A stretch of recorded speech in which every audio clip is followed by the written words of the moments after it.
In this video, we will filter based on a user's identity, but using passive authentication this time. In the other video, which was focused on active authentication, the user had to manually authenticate through a web portal before gaining access to the network or out to the internet. This means that the user probably logged on to their computer, then they needed to log on again through the web portal. So if you haven't seen the other video that's focused on active authentication, check that out first before continuing with this video. It's very important. So with passive authentication, that's different. And that is based on how you log on initially to your computer that is added to the Active Directory domain. It will use that information transparently behind the scenes for determining what you are allowed to access. Basically, the user does not need to do any extra step and to log on through the web portal. Now keep in mind that this works for environments where all systems are added into an Active Directory domain with Windows computers. It won't work nicely for systems that are using Mac or Linux-based systems to even contractors or mobile devices. So cases like that will work better with active authentication and redirecting them to a web authenticated portal instead. So just keep those considerations in mind. So for passive authentication, Fortinet calls it differently. They call it the Fortinet Single Sign-On, also called FSSO. And that is what we will set up instead of active authentication in this video.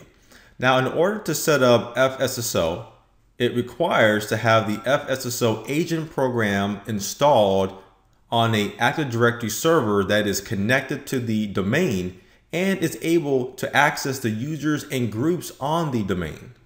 This FSSO agent can be found on the Fortinet support site that we showed you when we upgraded the firmware on our firewall to 5.2. So check out that video as we showed you where you can download that file. So in our case, we have downloaded that agent file for FSSO. And then we have uploaded that agent file to the Active Directory domain controller. And that's located here under our, I believe, our downloads folder. Okay, and this here is the file that we need to install on our Windows 2008 server. Let's go ahead and do that now. Okay, and we'll say run. And that will start the Windows installer. Let's go ahead and clean up this by minimizing this window here. Okay, so here we'll begin the collector agent install. Now this is really a two-step process. So here we're going to say next. We will accept the user agreement. Next is the default destination folder, which you typically leave alone anyway. So we're going to say next to continue. And here we need to specify the account that will be used for starting the FSSO service. So we will use our admin account that exists in our domain, which is RouteHub.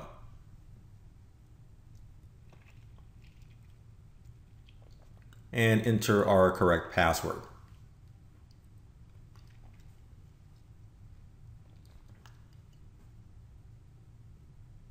Okay, we'll say next.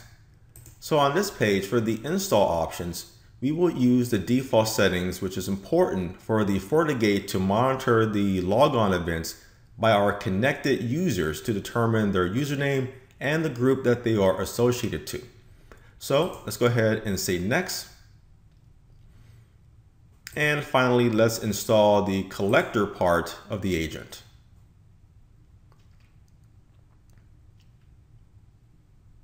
When that completes, we want to launch the DC Agent Install Wizard, which is checked here by default. So we'll say finish. Here, we must enter the IP address of the Active Directory server that has the FSSO agent installed and acting as our collector. Well, in our case, that will be this server that we are on. So it's important to make sure that the correct IP address is listed. And in our case, that is the correct IP of our domain controller. So we're going to go ahead and click on next. Here, we will select the domains that we want our FSSO agent to monitor, and that will be our Route Hub domain. On this page, we have the option of selecting which user accounts we don't want to monitor for logon events, but we will monitor all logon events for all users in our domain. For the working mode, we will select DC Agent mode, which will install the DC agent on this server. And we'll say yes to this message. Okay, and now it is successfully installed and a reboot of our domain controller is required. When our Active Directory domain controller returns after the reboot, let's launch the FSSO agent config, which can be found right here. And here we will see most of the details that we selected or not selected during the DC agent install wizard. So for example, you will see that monitoring logon user events is checked.